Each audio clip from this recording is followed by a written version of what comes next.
Hi, this is Keith Wolf, CEO of ResumeSpice, and we are conducting free resume reviews right now. I know there's a lot of people out there who could use one, so we're doing that as a service for folks. Go to resumespice.com /free resume consultation, and you can submit your resume to be reviewed. You can also Google free resume consultation, and you should be able to find this page pretty quickly. So go ahead and do that if you're interested. Let's move on to the resume to be reviewed. Okay, so got a resume here. There's a lot of good content. It does need a little bit of work, and it does need some formatting work as well. But I've highlighted some areas that I just wanted to touch on. One is we really don't recommend a summary at all. Typically, they're not read. The longer they are, the less likely they are to be read. But if you're going to include one, just a few tips here. Strategic account manager, administrator, and team lead. There's really no reason to capitalize those terms. Digital asset, client management, same thing. So normally, and I've mentioned this a couple times, you want to put in the title that you're interested in or the title that you have been at the very top of the resume. And then underneath it, put a branding statement where you could put a couple of these sentences.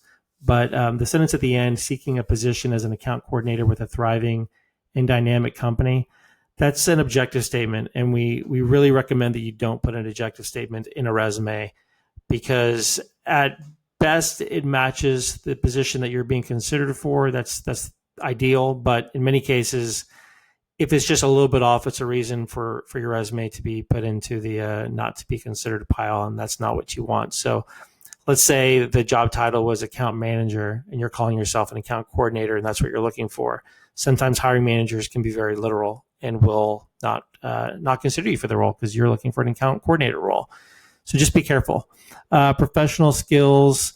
When I look at that, strategically launch additional products and services in existing accounts, this area is just too generic to add much value. So I would remove it. And instead, if this is an important point for you to include, then I would really flush it out, give some examples, and just put those under the jobs themselves instead of including it up here. These are just a little bit too generic.